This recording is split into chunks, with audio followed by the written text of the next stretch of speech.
1241년 4월 11일 헝가리 평원 수만 명의 기사와 보병들이 모히 강변에 진을 치고 있었다.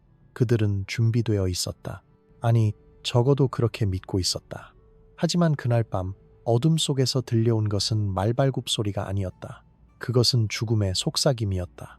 다음 날 아침 헝가리군의 절반 이상이 죽어 있었다. 살아남은 자들은 도망쳤고 그들이 남긴 것은 피로 물든 강과 불타는 도시뿐이었다. 이것이 몽골이었다. 그들은 움직이고 외치고 피 흘리는 모든 것을 상대해왔다. 그리고 언제나 이겼다. 하지만 유럽에서 그들은 처음으로 움직이지 않는 적을 만났다. 돌로 만들어진 침묵하는 그러나 절대 무너지지 않는 적을. 1241년 몽골 제국은 인류 역사상 가장 무자비한 군사 기계였다. 그들은 중국을 정복했고 중앙아시아를 불태웠으며 러시아를 무릎 꿇렸다. 이제 그들의 눈은 유럽을 향했다. 폴란드, 헝가리, 신성 로마 제국, 이 모든 왕국들은 몽골의 말발굽 아래 무너질 준비가 되어 있었다. 아니, 사실 그들은 준비조차 되어 있지 않았다. 왜냐하면 그들은 몽골군이 무엇인지 전혀 몰랐기 때문이다. 유럽의 기사들은 명예로운 전투를 꿈꾸었다. 정면 돌격, 창과 거미 충돌, 그리고 승자와 패자가 명확히 갈리는 결투. 하지만 몽골은 그런 식으로 싸우지 않았다. 그들은 유령처럼 나타났다가 사라졌고 적이 추격하면 도망쳤다가 갑자기 돌아서서 학살을 시작했다. 그들은 싸움을 게임으로 만들었고 유럽은 그 게임의 규칙조차 이해하지 못했다. 하지만 여기 이 영상에서 우리가 다룰 질문은 이것이다. 어떻게 유럽은 세계 최강의 기마 군단을 막을 수 있었는가? 무엇이 몽골을 멈추게 했는가? 많은 사람들은 오고타이 칸의 죽음 때문이라고 말한다. 그가 죽자 몽골군이 즉시 철수했다고. 하지만 그것은 절반만 맞는 이야기다. 진실은 훨씬 더 복잡하고 훨씬 더 흥미롭다. 왜냐하면 몽골을 멈춘 것은 단 하나의 전투도 단 하나의 영웅도 아니었기 때문이다. 그것은 전술, 환경, 기술, 그리고 건축의 총합이었다. 그것은 유럽이 의도하지 않게 만들어낸 완벽한 방어 시스템이었고 그 시스템의 핵심에는 하나의 비밀 병기가 있었다. 움직이지 않는, 말없는, 그러나 절대 무너지지 않는 그 무언가가. 자, 이제 우리는 시간을 거슬러 올라가 1241년의 유럽으로 돌아가야 한다. 그곳에서 우리는 인류 역사상 가장 무시무시한 군대와 그들을 막아낸 가장 예상치 못한 방어 수단을 만나게 될 것이다. 준비되었는가? 그렇다면 시작하자. 몽골군을 이해하려면 우리는 먼저 그들의 전술 DNA를 해부해야 한다. 몽골군은 세계 어느 군대보다 빠르고 정밀한 공격이 가능했다. 그들의 전투 방식은 유럽인들이 상상할 수 없는 것이었다. 유럽군은 정면 충돌 중심의 전투 문화에 익숙했다. 기사들은 무거운 갑옷을 입고 말에 올라타 적진을 향해 돌격했다. 그것은 장엄했고 용감했으며 명예로웠다. 하지만 그것은 또한 예측 가능했고 느렸으며 무엇보다도 몽골군에게는 웃음거리였다. 왜냐하면 몽골은 기동, 분산, 기만을 중심으로 싸웠기 때문이다. 그들은 적이 보고 싶어 하는 것을 보여주고 적이 하고 싶어 하는 것을 하게 만들고 그 다음 적을 죽였다. 몽골군의 가장 대표적인 전술은 바로 퇴각 유인이었다. 이것을 영어로는 피인드 리트리트, 즉 가짜 후퇴라고 부른다. 작동 방식은 간단했다. 몽골 기병 일부가 유럽군 앞에 나타나 몇 발의 화살을 쏜다. 유럽 기사들은 분노한다. 이 야만인들이 감히 우리를 공격하다니. 그들은 돌격을 명령한다. 몽골군은 도망친다. 유럽군은 추격한다. 그들은 승리를 확신한다. 이 비겁한 놈들이 우리를 두려워하는구나. 하지만 그것은 함정이었다. 몽골군은 유럽군을 미리 준비된 지점으로 유인하고 있었던 것이다. 그곳에는 수천 명의 기마 궁수들이 숨어 있었다. 그리고 유럽군이 완전히 포위당했을 때 몽골군은 돌아섰다. 화살이 비처럼 쏟아졌다. 유럽 기사들은 무거운 갑옷 때문에 움직일 수 없었고 말들은 공포에 질려 날뛰었으며 대열은 순식간에 무너졌다. 그리고 그때 몽골 기병들이 돌격했다. 게임 끝이었다. 이 전술이 효과적이었던 이유는 단순히 기만 때문만이 아니었다. 그것은 몽골군의 기마궁수라는 존재 자체가 유럽군이 상상할 수 없는 무기였기 때문이다. 몽골 기병들은 전속력으로 질주하면서도 정확한 사격이 가능했다. 그들이 사용한 복합궁은 나무 뿔, 힘줄을 겹겹이 붙여 만든 것으로 그 위력은 상상을 초월했다. 수백 피트 거리에서도 갑옷을 관통할 수 있었고 숙련된 궁수는 1분에 10발 이상을 쏠 수 있었다. 그리고 몽골군 전체가 기마궁수였다. 수만 명의 병사 하나하나가 움직이는 저격수였던 것이다. 반면 유럽의 중기병은 어땠는가? 그들은 무거운 장비로 무장했다.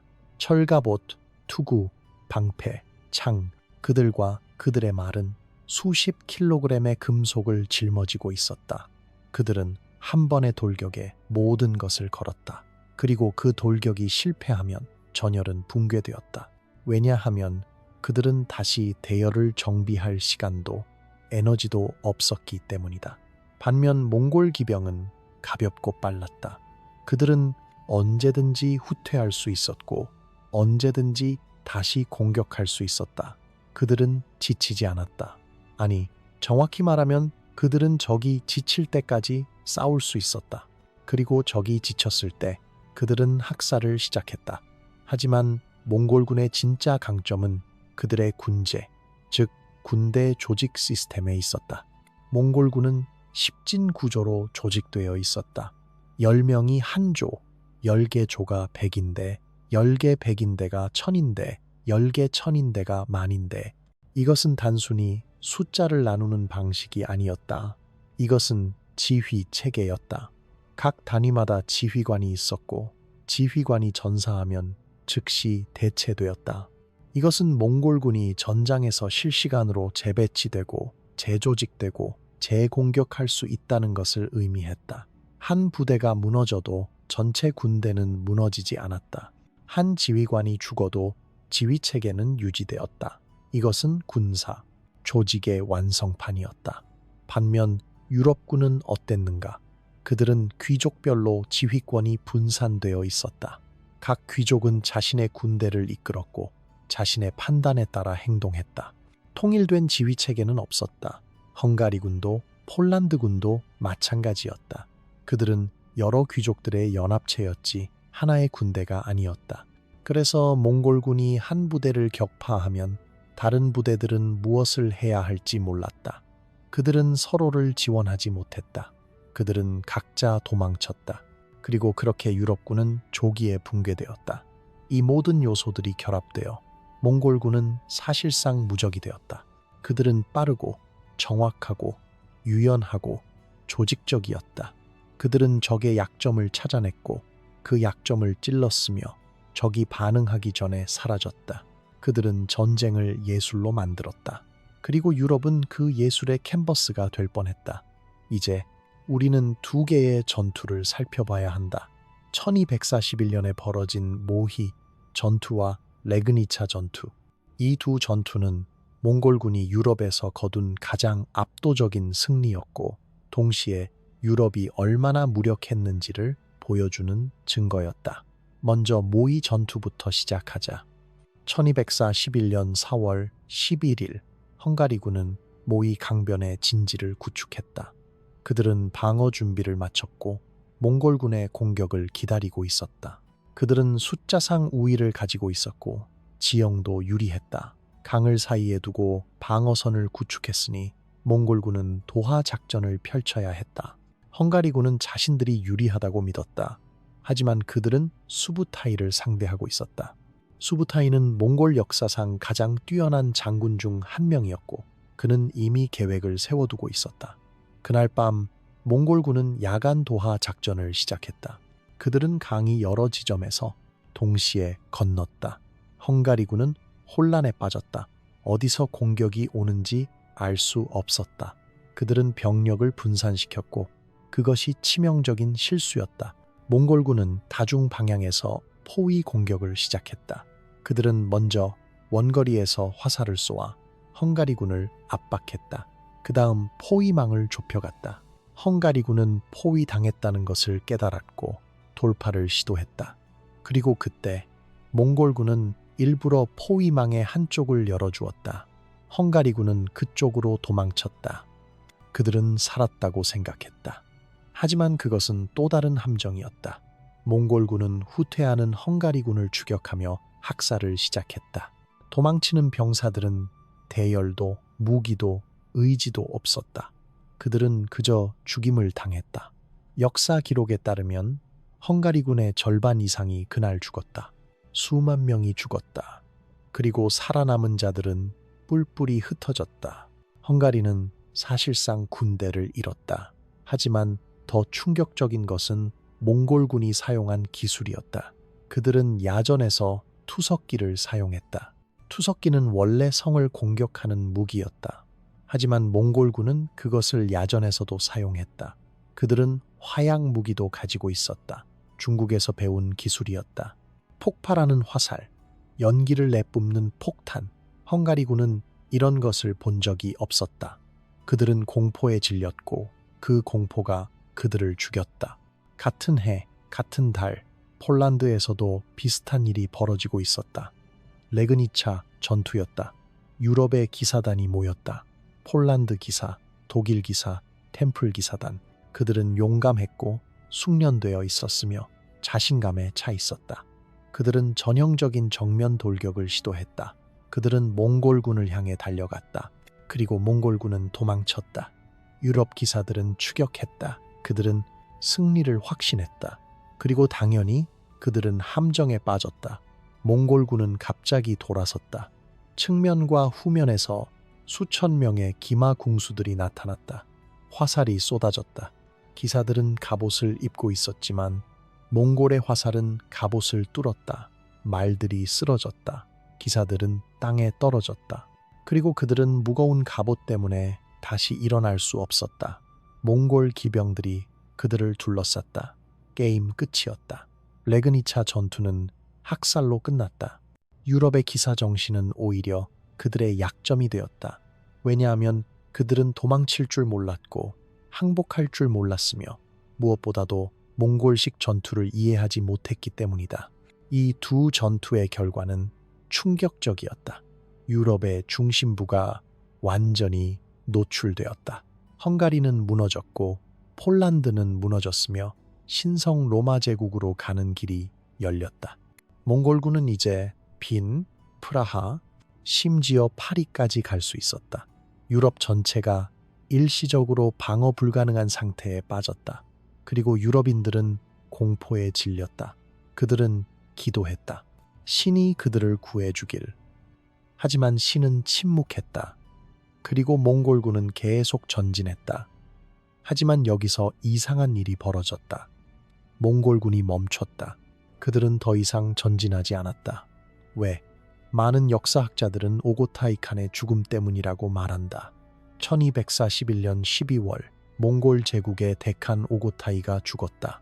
그의 죽음은 몽골 제국에 엄청난 정치적 혼란을 가져왔다. 후계자를 결정하기 위한 쿠릴타이, 즉 대회의가 소집되어야 했고 모든 몽골 왕자들과 장군들은 카라코룸으로 돌아가야 했다. 그래서 몽골군은 유럽에서 철수했다. 이것이 표준적인 설명이다. 하지만 이것은 절반만 맞는 이야기다.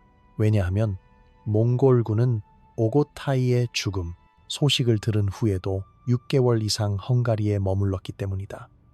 그들은 즉시 철수하지 않았다. 그들은 계속 약탈했고 계속 싸웠으며 계속 정찰했다. 그렇다면 무엇이 그들을 멈추게 했는가? 진짜 이유는 훨씬 더 실용적이고 훨씬 더 치명적이었다. 그것은 보급, 환경, 그리고 지형이었다. 몽골군의 강점은 기동력이었다. 그들은 빠르게 움직이고 빠르게 공격하고 빠르게 사라졌다. 하지만 이 기동력은 하나의 전제 조건이 있었다. 말이 살아 있어야 한다는 것. 몽골 기병 한 명은 보통 서너 마리의 말을 가지고 다녔다. 그들은 말을 바꿔 타며 장거리를 이동할 수 있었다. 하지만 그 말들은 먹어야 했다. 그들은 풀을 먹었다. 초원의 풀을. 그리고 유럽에는 초원이 없었다. 유럽은 숲이었다. 강이었다. 산악지대였다. 헝가리 평원은 예외였지만 그마저도 몽골의 초원과는 달랐다. 유럽의 겨울은 길고 추웠다. 풀은 죽었다. 말들은 굶었다. 그리고 말이 죽으면 몽골 기병은 기동력을 잃었다. 기동력을 잃은 몽골 기병은 그저 보병일 뿐이었다. 그리고 보병으로서 몽골군은 유럽군보다 우월하지 않았다. 게다가 유럽은 전쟁으로 불타고 있었다. 몽골군 자신이 유럽을 불태우고 있었다. 그들은 도시를 약탈하고 농장을 파괴하고 사람들을 죽였다. 하지만 그것은 곧 그들 자신의 보급선을 파괴하는 것이었다. 약탈할 것이 없으면 그들은 굶었다. 그들은 끝없는 초원에서 싸우는 데 익숙했다. 거기서는 항상 다음 목초지가 있었고 다음 마을이 있었으며 다음 약탈 대상이 있었다. 하지만 유럽은 달랐다. 유럽은 제한되어 있었다. 유럽은 좁았다. 그리고 유럽은 이미 비어 있었다. 몽골군의 군사 철학은 간단했다. 속도가 곧 승리였다. 빠르게 공격하고 빠르게 승리하고 빠르게 다음 목표로 이동한다. 하지만 성 앞에서는 속도가 의미 없었다. 성은 움직이지 않았다. 성은 도망가지 않았다. 성은 그저 거기 서 있었다. 그리고 몽골군은 성을 포위해야 했다. 포위는 시간이 걸렸다. 시간이 걸리면 말이 죽었다. 말이 죽으면 병력이 피로해졌다. 병력이 피로해지면 전술이 붕괴되었다. 그리고 그렇게 몽골군의 무적 신화는 균열을 보이기 시작했다. 그렇다. 바로 여기서 우리는 유럽의 비밀 병기를 만나게 된다. 그것은 칼도 아니고 화살도 아니며 기병도 아니었다. 그것은 석조 성벽이었다. 유럽의 두꺼운, 높은, 움직이지 않는 돌로 만들어진 성벽. 몽골군은 역사상 처음으로 자신들이 빠르게 격파할 수 없는 적을 만난 것이었다. 몽골군은 공성전에 익숙했다. 그들은 중국에서 많은 성을 함락시켰다. 하지만 중국의 성과 유럽의 성은 달랐다. 중국의 성 중 많은 것들은 흙과 나무로 만들어져 있었다. 물론 거대한 석조 성도 있었지만 몽골군은 그것들을 함락시킬 수 있는 대형 공성 무기를 개발했다. 카운터웨이트 트레뷰쉐, 즉 평형추 투석기가 그것이었다. 이것은 거대한 돌을 수백 미터 날려 성벽을 무너뜨릴 수 있었다. 하지만 문제는 이 무기가 유럽 원정에는 없었다는 것이다. 왜냐하면 이것은 너무 무거웠기 때문이다. 몽골군은 기동력을 위해 경량 장비만 가지고 다녔다. 그들이 가진 투석기는 소형 기동형이었다. 중국에서 사용했던 대형 공성 무기는 유럽까지 가져올 수 없었다. 그래서 몽골군이 유럽의 성 앞에 섰을 때 그들은 자신들의 무기가 충분하지 않다는 것을 깨달았다. 유럽의 성벽은 두꺼웠다. 어떤 것은 3미터 이상이었다. 순수한 돌로 만들어져 있었다. 몽골군의 소형 투석기는 이것에 거의 피해를 주지 못했다. 에스테르곰 공방전을 보자. 이것은 헝가리의 한 요새였다. 1241년 몽골군은 이곳을 공격했다. 목조 외곽은 빠르게 붕괴했다. 하지만 석조 내성은 완전히 버텼다. 몽골군은 하루에 수십 발의 공성포를 발사했다. 그들은 수십 대의 투석기를 동원했다.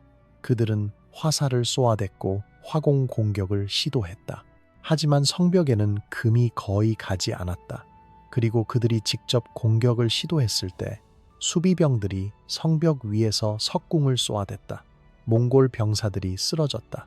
그들은 말에서 내려 사다리를 타고 올라가야 했다. 그리고 그 순간 그들은 더 이상 기마군단이 아니었다. 그들은 그저 느린, 취약한 보병이었다. 몽골군은 에스테르곰을 포기했다. 역사상 드물게 그들은 목표를 포기하고 철수했다. 왜냐하면 그들은 깨달았기 때문이다. 이곳을 함락시키는 데 걸리는 시간 동안 그들의 말들이 죽을 것이고 그들의 병력이 소진될 것이며 그들의 기동력이 사라질 것이라는 것을, 그리고 기동력이 사라진 몽골군은 더 이상 무적이 아니었다. 하지만 성벽만으로는 충분하지 않았다. 유럽의 방어 시스템은 3중 체계로 이루어져 있었다. 그리고 그 각각의 층이 몽골군의 핵심 전술을 무력화시켰다. 첫 번째 층은 장거리 압박이었다. 그리고 그 중심에는 석궁이 있었다. 석궁은 유럽의 게임 체인저였다. 왜냐하면 석궁은 훈련이 거의 필요 없었기 때문이다. 몽골의 복합궁을 다루려면 수년간의 훈련이 필요했다. 어린 시절부터 말 위에서 활을 쏘는 연습을 해야 했다. 하지만 석궁은 달랐다. 며칠만 훈련하면 누구나 사용할 수 있었다. 장전하고 조준하고 쏘면 끝이었다. 그리고 성벽 위에서 석궁의 정확도는 급증했다. 왜냐하면 사수가 안정적인 위치에서 쏠 수 있었기 때문이다. 흔들리는 말 위가 아니라 단단한 돌 위에서 그들은 시간을 가지고 조준할 수 있었다. 그리고 석궁의 위력은 무시무시했다. 석궁의 화살촉은 두꺼운 강철 갑옷도 관통할 수 있었다. 심지어 말까지도. 몽골 기병이 성벽에 접근하려고 할 때 그들은 석궁 사격의 세례를 받았다. 말이 쓰러졌다. 기병이 땅에 떨어졌다. 그리고 그 순간 몽골군의 가장 큰 강점인 기동력이 사라졌다. 그들은 기병에서 보병이 되었다. 그리고 보병으로서 그들은 성벽을 오를 수밖에 없었다. 하지만 성벽에는 두 번째 방어층이 기다리고 있었다. 근접 방어였다. 장창, 포람, 그리고 밀집 대형. 유럽 보병들은 슐트론이라고 불리는 밀집창 대형을 형성할 수 있었다. 이것은 스코틀랜드에서 발전된 전술이었지만 유럽 전역에서 사용되었다. 원리는 간단했다. 병사들이 빽빽하게 모여서 창을 앞으로 내밀었다. 이것은 말을 막는 벽이 되었다. 말은 창 끝으로 돌진하지 않았다. 말은 멈췄다. 그리고 말이 멈추면 몽골 기병은 기동력을 잃었다. 몽골군은 이런 상황에 익숙하지 않았다. 그들은 항상 움직이는 전투에서 싸웠다. 하지만 성벽 앞에서, 좁은 통로에서, 밀집 대형 앞에서 그들은 움직일 수 없었다. 그들은 정면 돌파를 시도해야 했다. 그리고 정면 돌파는 그들의 전술이 아니었다. 그것은 유럽 기사들의 전술이었다. 아이러니하게도 몽골군은 자신들이 조롱했던 그 전술을 사용해야 하는 상황에 놓였다. 그리고 그들은 그것을 잘하지 못했다. 세 번째, 방어층은 대기병 장애물이었다. 유럽인들은 말을 막는 구조물을 개발했다. 거대한 나무 스파이크, 도랑, 이동식 방어물. 이것들은 성문과 취약 지점을 보호했다. 몽골군이 돌파를 시도할 때 그들은 이 장애물들을 만났다. 그들은 말에서 내려야 했다. 그들은 장애물을 제거해야 했다. 그리고 그동안 성벽 위에서 화살과 석궁이 쏟아졌다. 몽골군은 자신들이 가장 강하게 의존했던 1점 돌파 전술이 완전히 봉쇄되는 것을 경험했다. 이 모든 것이 결합되어 유럽의 성은 움직이지 않는 적이 되었다. 그리고 이것은 몽골군에게 치명적이었다. 왜냐하면 몽골군은 공성에 들어가는 순간 유럽 지형 적응 능력을 잃었기 때문이다. 그들은 빠른 정복을 할 수 없었다. 그들은 한 성 앞에서 몇 주, 심지어 몇 달을 보내야 했다. 그리고 그 시간 동안 말들이 굶었고 병력이 소진되었으며 보급이 끊겼다. 더 중요한 것은 다른 성들이 방어를 준비할 시간을 벌었다는 것이다. 유럽의 작은 도시들과 성체들은 의도하지 않게 시간지연 전략을 수행했다. 그들은 몽골군을 막을 수 없었다. 하지만 그들은 몽골군을 늦출 수 있었다. 그리고 그 지연이 누적되면서 몽골군의 원정은 점점 더 어려워졌다. 겨울이 다가왔다. 풀이 사라졌다. 말들이 죽기 시작했다. 그리고 몽골군은 깨달았다. 우리는 이곳에서 계속 싸울 수 없다고. 하지만 상황을 더 악화시킨 것은 지형 그 자체였다. 몽골군이 남쪽으로 크로아티아와 달마티아로 진격했을 때 그들은 완전히 다른 세계를 만났다. 산악, 협곡, 낭떠러지. 이것은 기병을 운용하는 것이 사실상 불가능한 지형이었다. 몽골 기병들은 좁은 산길을 따라 한 줄로 움직여야 했다. 그들은 포위 전술을 쓸 수 없었다. 그들은 기동할 수 없었다. 그들은 그저 느린 취약한 행군 대열일 뿐이었다. 그리고 현지 크로아티아군은 이것을 이용했다. 그들은 매복 공격을 시작했다. 산 위에서 돌을 굴렸다. 협곡에서 화살을 쏘았다. 그리고 몽골군이 반격하려고 하면 그들은 이미 사라진 후였다. 아이러니하게도 몽골군은 자신들이 항상 사용했던 전술의 희생자가 되었다. 기습 공격, 빠른 철수, 그리고 반복. 크로아티아군은 몽골군을 격파할 수 없었다. 하지만 그들은 몽골군에게 매일같이 피해를 입혔다. 10명씩, 20명씩, 그리고 그 피해는 누적되었다. 클리스와 트로기르 같은 절벽 요새는 포위조차 불가능했다. 이 성들은 문자 그대로 절벽 위에 지어져 있었다. 몽골군은 올라갈 수 없었다. 그들은 포위할 수 없었다. 그들은 그저 바라만 볼 수밖에 없었다. 그리고 그들은 깨달았다. 우리는 이곳을 정복할 수 없다고. 헝가리와 발칸에서 지속 점령은 불가능했다. 우리는 이곳에서 살아남을 수 없다고. 1242년 봄 몽골군은 철수하기 시작했다. 그들은 헝가리를 떠났다. 그들은 폴란드를 떠났다. 그들은 유럽을 떠났다. 오고타이의 죽음이 명분을 제공했을지 모른다. 하지만 진짜 이유는 그들이 더 이상 싸울 수 없었기 때문이다. 마을들이 죽었고 병력이 소진되었으며 보급이 끊겼고 무엇보다도 그들은 이길 수 없다는 것을 알았기 때문이다. 적어도 그들이 원하는 방식으로는. 하지만 이야기는 여기서 끝나지 않는다. 왜냐하면 몽골은 40년 후에 다시 왔기 때문이다. 그리고 이번에는 완전히 다른 유럽을 만나게 된다. 1285년 몽골 제국의 서북 한국 킵차크 한국의 군대가 다시 헝가리를 침공했다. 노가이와 탈라부가가 이끄는 군대였다. 그들은 1차 침공의 교훈을 배웠다고 생각했다. 그들은 더 많은 공성 장비를 가져왔다. 그들은 더 나은 보급 계획을 세웠다.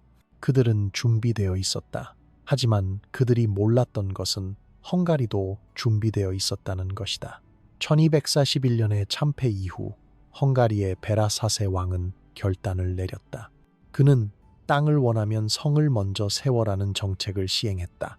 귀족들에게 영지를 지급하는 조건으로 석조성 건설을 의무화한 것이다. 이것은 단순한 방어 정책이 아니었다. 이것은 국가 전체를 요새화하는 프로젝트였다.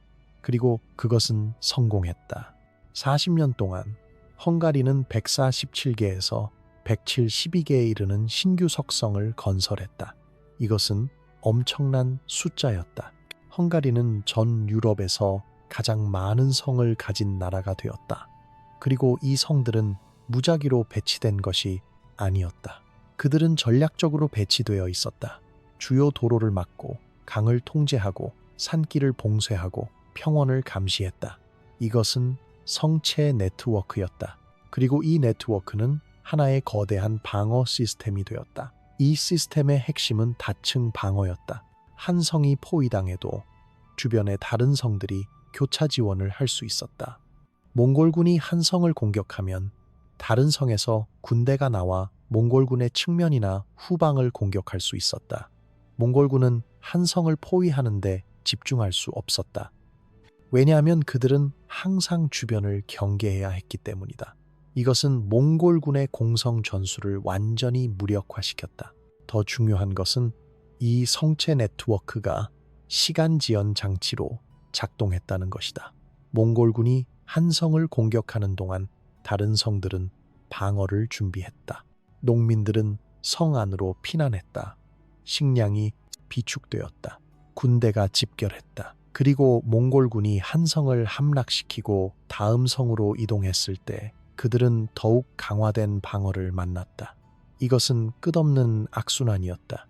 몽골군에게는. 그리고 무엇보다도 성을 포위하는 동안 몽골군의 말들이 죽었다. 풀이 없었다. 보급이 없었다. 헝가리는 이미 모든 식량을 성 안으로 옮겼다. 몽골군은 약탈할 것도 찾을 수 없었다. 그들의 말들은 굶었고 병력은 지쳤으며 사기는 떨어졌다. 그리고 그들은 아직 단 하나의 성도 제대로 함락시키지 못했다. 1285년의 두 번째 침공은 불과 2개월 만에 붕괴되었다.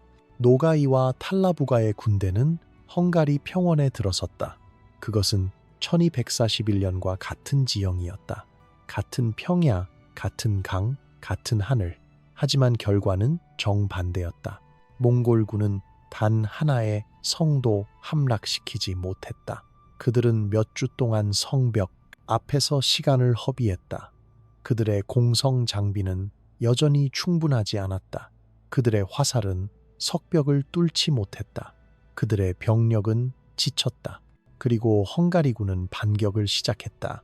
헝가리군은 더 이상 1241년의 그 군대가 아니었다.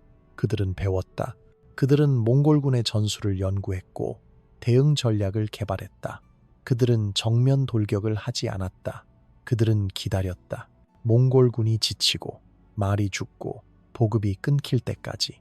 그리고 그때 그들은 공격했다. 몽골군이 후퇴하기 시작했을 때 헝가리군은 추격했다. 그리고 카르파티아 산맥의 협곡에서 대참사가 벌어졌다. 협곡은 좁았다. 몽골군은 한 줄로 움직여야 했다. 그들은 기동할 수 없었다. 그들은 포위 전술을 쓸 수 없었다. 그들은 그저 도망가는 대열일 뿐이었다. 헝가리군은 산 위에서 공격했다. 돌이 굴러떨어졌다. 화살이 쏟아졌다. 몽골 병사들이 쓰러졌다. 말들이 비명을 질렀다. 그리고 대열이 무너졌다. 역사 기록은 이렇게 전한다. 몽골군 거의 전멸. 살아남은 자들은 뿔뿔이 흩어져 도망쳤다. 그들은 다시는 헝가리로 돌아오지 않았다. 이것은 역사적 전환점이었다. 1286년 이후 몽골 제국은 유럽에 대한 대규모 침공을 다시 시도하지 않았다. 이것은 정치적 이유 때문이 아니었다. 이것은 실용적 이유 때문이었다. 그들은 이길 수 없다는 것을 알았기 때문이다. 유럽의 성체 네트워크, 석조 방어 시스템, 그리고 지형이 결합되어 만든 방어 체계는 몽골군의 전술 체계를 완전히 무력화시켰다. 몽골군의 가장 큰 강점인 기동력, 속도, 공포 효과가 모두 사라졌다. 그리고 그것들이 사라지는 순간 몽골군은 더 이상 무적이 아니었다. 이것이 우리가 배워야 할 교훈이다. 몽골을 멈춘 것은 단일 전투가 아니었다. 단일 영웅이 아니었다. 단일 무기도 아니었다. 그것은 환경, 성체, 석궁, 지형, 그리고 시간 지연 전략의 총합이었다. 그것은 의도하지 않게 만들어진 완벽한 방어 시스템이었다. 그리고 그 시스템의 중심에는 하나의 단순한 진실이 있었다.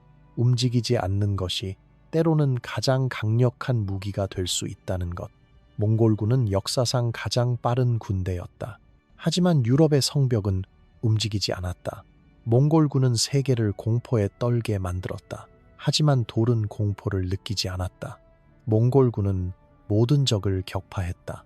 하지만 그들은 침묵하는 적, 기다리는 적, 시간과 함께 싸우는 적을 이길 수 없었다. 1241년 모히 강변에서 헝가리군은 몇 시간 만에 무너졌다. 하지만 1285년 같은 평원에서 몽골군이 무너졌다. 무엇이 바뀌었는가? 군대의 용기가 아니었다. 장군의 전략이 아니었다. 그것은 돌이었다. 수백 개의 성벽이었다. 그리고 그 성벽들이 만든 시간이었다. 몽골군이 한 성을 공격하는 동안 시간이 흘렀다. 말들이 죽었다. 겨울이 왔다. 보급이 끊겼다. 그리고 기동력이 사라졌다. 기동력이 사라진 몽골군은 더 이상 몽골군이 아니었다. 유럽은 몽골을 막았다. 하지만 그것은 유럽이 더 강했기 때문이 아니었다. 그것은 유럽이 다른 게임을 하고 있었기 때문이다. 몽골은 속도의 게임을 했다. 유럽은 인내의 게임을 했다. 몽골은 움직임으로 승리했다. 유럽은 움직이지 않음으로 승리했다. 그리고 역사는 우리에게 가르친다. 전쟁에서 승리하는 것은 항상 가장 빠른 자가 아니라 가장 오래 버티는 자라는 것을 베라 4세가 땅을 원하면 성을 세워라고 명령했을 때 그는 단순히 방어 시설을 짓고 있다고 생각했을 것이다. 하지만 그는 실제로 역사의 흐름을 바꾸고 있었다. 그 성벽들은 단지 돌이 아니었다. 그것들은 시간을 사는 기계였다. 공간을 통제하는 장치였다. 그리고 무엇보다도 그것들은 몽골 제국의 서진을 막는 보이지 않는 벽이었다. 몽골은 중국을 정복했고 페르시아를 정복했으며 러시아를 정복했다. 하지만 그들은 유럽을 정복하지 못했다. 왜냐하면 유럽에는 너무 많은 성이 있었기 때문이다. 이것은 우리에게 전략에 대한 근본적인 질문을 던진다. 공격과 방어 중 무엇이 더 강한가? 속도와 인내 중 무엇이 더 가치 있는가? 역사는 답한다. 상황에 따라 다르다고. 넓은 초원에서는 속도가 왕이다. 하지만 좁은 계곡과 높은 성벽 사이에서는 인내가 승리한다. 몽골은 자신들의 환경에 완벽하게 적응한 군대였다. 하지만 유럽은 다른 환경이었다. 그리고 몽골은 적응할 수 없었다. 아니, 더 정확히 말하면 그들은 적응할 시간이 없었다. 왜냐하면 시간이 바로 그들의 적이었기 때문이다. 지금 우리가 서 있는 이 순간에서, 이 11세기에서 우리는 여전히 이 교훈을 배우고 있다. 빠른 것이 항상 좋은 것은 아니다. 강한 것이 항상 이기는 것은 아니다. 때로는 버티는 것이, 기다리는 것이, 준비하는 것이 승리의 열쇠다. 몽골 제국은 인류 역사상 가장 넓은 땅을 정복했다. 하지만 그들은 유럽의 작은 성들을 정복하지 못했다. 왜냐하면 그 성들은 단순히 건물이 아니었기 때문이다. 그것들은 철학이었다. 우리는 빠르지 않지만 우리는 강하다. 우리는 움직이지 않지만 우리는 무너지지 않는다. 우리는 화려하지 않지만 우리는 여기 있다. 그리고 우리는 계속 여기 있을 것이다. 생각해보라. 몽골 제국이 정복한 땅의 면적을 말이다. 중국의 끝없는 평원에서 페르시아의 사막까지, 러시아의 동토에서 중앙아시아의 오아시스 도시들까지 그들은 수천 킬로미터를 이동했고 수백만 명을 정복했으며 수십 개의 왕국을 무너뜨렸다. 그들은 문자 그대로 세계를 정복하고 있었다. 바그다드는 불탔다. 호라즘 제국은 지도에서 사라졌다. 키예프는 폐허가 되었다. 이 모든 위대한 도시들, 이 모든 강력한 제국들이 몽골의 말발굽 아래 무너졌다. 하지만 유럽에서 그들은 이름도 없는 작은 돌 건물 앞에서 멈췄다. 이것은 단순한 아이러니가 아니다. 이것은 전쟁의 본질에 대한 근본적인 진실을 드러낸다. 전쟁은 무기만으로 이기는 것이 아니다. 전쟁은 용기만으로 이기는 것도 아니다. 전쟁은 시스템으로 이긴다. 몽골의 시스템은 완벽했다. 넓은 공간, 빠른 이동, 약탈 가능한 자원, 그리고 적의 공포. 이 네 가지 요소가 결합될 때 몽골은 무적이었다. 그들은 이 시스템을 수십 년에 걸쳐 완성했다. 칭기즈칸이 통일한 몽골 부족들은 처음부터 이렇게 강하지 않았다. 그들은 배웠다. 중국과 싸우며 페르시아를 정복하며 러시아를 짓밟으며 매 전투마다 그들은 더 나아졌다. 더 빨라졌고 더 치명적이 되었으며 더 효율적이 되었다. 1241년에 유럽에 도착했을 때 그들은 완성된 전쟁 기계였다. 하지만 유럽은 이 시스템을 무너뜨렸다. 의도적이지 않았을 수도 있다. 어쩌면 그들은 단지 살아남으려고 했을 뿐일 수도 있다. 하지만 결과는 같았다. 그들은 공간을 제한했다. 성벽으로 몽골이 자유롭게 기동할 수 있는 넓은 공간을 성벽들이 조각조각 나눴다. 그들은 이동을 막았다. 지형으로 숲과 강과 산이 기병의 속도를 죽였다. 그들은 약탈을 불가능하게 만들었다. 모든 것을 성 안으로 옮김으로써 몽골군이 도착했을 때 그들이 발견한 것은 텅 빈 마을들과 불타버린 농장들 뿐이었다. 약탈할 것이 없었다. 그리고 약탈할 것이 없으면 그들은 굶었다. 그들은 공포를 극복했다. 시간을 벌어서. 처음에는 공포가 있었다. 1241년 모이 전투 이후 유럽 전체가 떨었다. 하지만 40년이 지났다. 그리고 시간은 공포를 희석시켰다. 새로운 세대가 자랐다. 그들은 몽골을 직접 보지 못했다. 그들은 이야기만 들었다. 그리고 이야기는 준비할 시간을 주었다. 베라 4세가 헝가리 전역에 성을 짓도록 명령했을 때 그는 단순히 방어 시설을 만들고 있다고 생각했을 것이다. 하지만 실제로 그는 몽골 전술 교범을 역설계하고 있었다. 몽골은 빠르게 움직인다? 우리는 그들을 느리게 만들 것이다. 몽골은 공포를 무기로 사용한다? 우리는 그들에게 두려워하지 않는 도를 보여줄 것이다. 몽골은 약탈로 살아간다? 우리는 그들이 약탈할 것을 남겨두지 않을 것이다. 몽골은 넓은 공간에서 싸운다? 우리는 그들에게 좁은 공간을 강요할 것이다. 이것은 군사 전략의 걸작이었다. 그리고 그것은 의식적인 천재성이 아니라 생존 본능에서 나온 것이었다. 때로는 절박함이 가장 훌륭한 전략가다. 1285년 몽골군이 헝가리 국경을 넘었을 때 그들은 자신들이 알던 헝가리가 사라졌다는 것을 발견했다. 평원은 여전히 거기 있었다. 강들도 여전히 흐르고 있었다. 하늘도 같았고 땅도 같았다. 하지만 모든 것이 달랐다. 어디를 봐도 성이 보였다.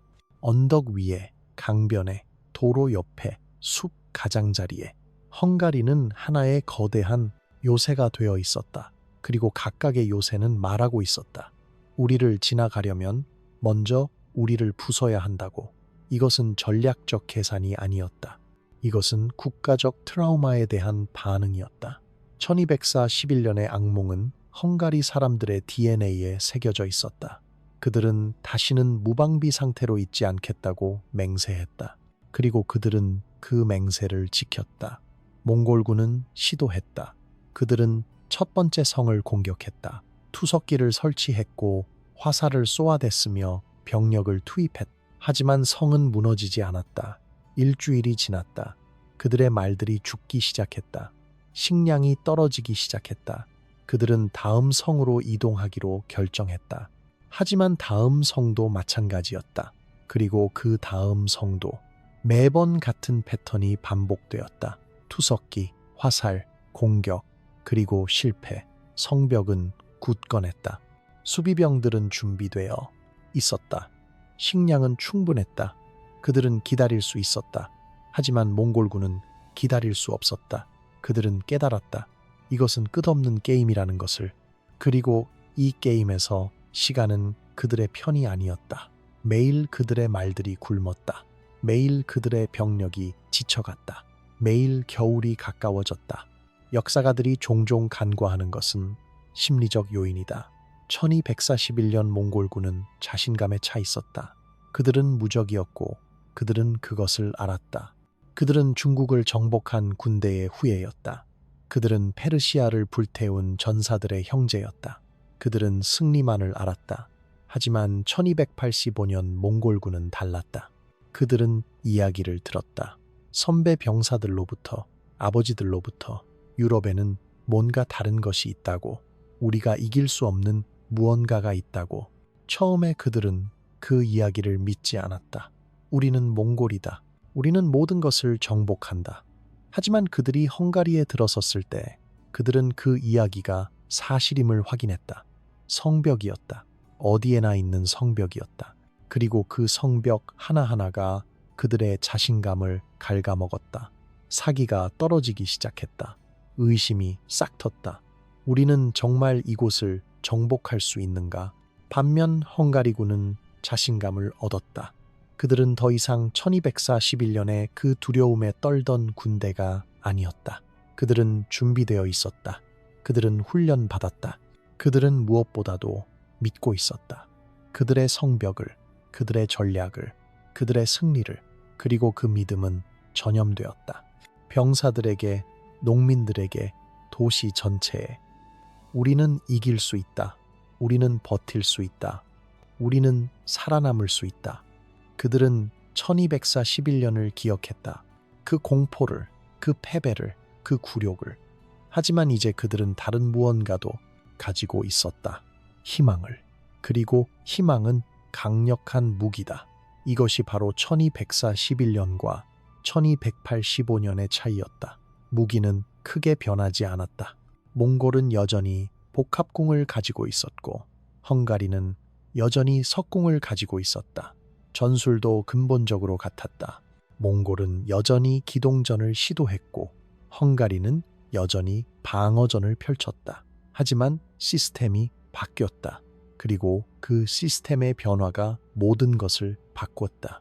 전쟁은 개별 전투의 합이 아니다. 전쟁은 시스템과 시스템의 충돌이다. 몽골의 시스템은 유럽의 환경에서 작동하지 않았다. 그리고 그들은 그것을 바꿀 수 없었다.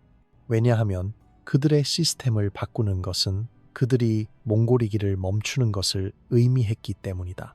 상상해보라. 만약 몽골군이 유럽식 공성전에 적응하려고 했다면 어땠을까? 그들은 대형 투석기를 만들어야 했을 것이다. 하지만 그러려면 그들은 한 곳에 머물러야 했다. 나무를 베고 장비를 조립하고 돌을 모아야 했다. 그들은 무거운 장비를 운반해야 했다. 수레가 필요했고 소가 필요했으며 엔지니어가 필요했다. 그들은 느려졌을 것이다. 그리고 느린 몽골군은 더 이상 몽골군이 아니었다. 그들의 모든 전술, 모든 훈련, 모든 문화가 속도에 기반하고 있었다. 그들은 어린 시절부터 말 위에서 자랐다. 그들은 빠르게 움직이는 법을 배웠고 빠르게 쏘는 법을 배웠으며 빠르게 사라지는 법을 배웠다. 그것을 포기하는 것은 자신들의 정체성을 포기하는 것이었다. 그들은 차라리 패배를 선택했다. 자신들이 아닌 무언가가 되느니. 그래서 그들은 선택했다. 철수를. 1285년 늦여름 몽골군은 헝가리에서 물러났다. 그들은 카르파티아 산맥을 넘어 동쪽으로 갔다. 그리고 그 협곡에서 헝가리군이 기다리고 있었다. 복수의 시간이었다. 1241년의 학살에 대한 복수. 몽골군은 도망쳤고 헝가리군은 추격했다. 그리고 역할이 바뀌었다. 이번에는 몽골이 함정에 빠졌다. 이번에는 몽골이 포위당했다. 이번에는 몽골이 학살당했다. 역사는 순환한다. 그리고 때로는 정의가 승리한다. 그들은 두 번 다시 대규모 원정을 시도하지 않았다. 왜냐하면 그들은 알았기 때문이다. 이곳에서는 이길 수 없다고. 우리의 방식으로는. 그리고 다른 방식은 우리의 방식이 아니라고. 1241년 모의 전투 이후 유럽인들은 공포에 떨었다. 그들은 기도했다. 그들은 울었다. 그들은 몽골이 다시 올 것을 두려워했다. 하지만 그들은 또한 무언가를 했다. 그들은 돌을 쌓았다. 한 블록씩, 한 벽씩, 한 성씩. 그들은 말하지 않았지만 그들의 행동은 외쳤다. 다음번에는 준비될 것이다. 다음번에는 버틸 것이다. 다음번에는 이길 것이다. 그리고 1285년 그들의 돌들이 말했다. 우리가 여기 있다고. 우리는 움직이지 않는다고. 우리를 지나가려면 우리를 부숴야 한다고. 그리고 몽골군은 그럴 수 없었다. 이것이 몽골 침공의 진짜 이야기다. 영웅담이 아니다. 기적도 아니다. 그것은 건축, 지형, 기술, 그리고 시간의 이야기다. 그것은 인간이 환경에 적응하고 약점을 강점으로 바꾸고 패배로부터 배우는 이야기다. 유럽은 1241년에 졌다. 하지만 그들은 그 패배를 받아들이지 않았다. 그들은 40년 동안 준비했다. 그리고 1285년 그들은 이겼다. 돌로. 만약 당신이 이 영상을 여기까지 봤다면 당신은 역사가 단순히 승자와 패자의 이야기가 아니라는 것을 이해할 것이다. 역사는 전략, 기술, 환경, 그리고 인간, 의지의 복잡한 상호작용이다. 몽골 제국은 무적이 아니었다. 그들은 단지 자신들의 환경에서 최적화된 군대였다. 하지만 환경이 바뀌면 게임의 규칙도 바뀐다. 유럽은 그 규칙을 바꿨다. 의도했든 아니든. 그리고 이것이 우리가 기억해야 할 것이다. 가장 강한 자가 항상 이기는 것이 아니다. 가장 적응력 있는 자가 이긴다. 몽골은 강했다. 하지만 그들은 적응할 수 없었다. 유럽은 약했다. 하지만 그들은 환경을 자신들에게 유리하게 바꿨다. 그리고 그것이 차이를 만들었다. 이 이야기가 마음에 드셨다면 좋아요를 눌러주세요. 더 많은 역사 이야기를 구독하세요. 구독하시면 새로운 영상을 가장 먼저 보고 채널을 후원하고 더 많은 역사 콘텐츠를 받아보실 수 있습니다. 댓글로 여러분의 생각을 알려주세요. 여러분은 역사를 어떻게 해석하시나요? 전략과 기술 중 어떤 권리가 더 중요하다고 생각하시나요? 여러분의 생각을 듣고 싶습니다. 다음 영상에서 뵙겠습니다. 그때까지 역사를 통해 현재를 이해하고 미래를 준비하세요.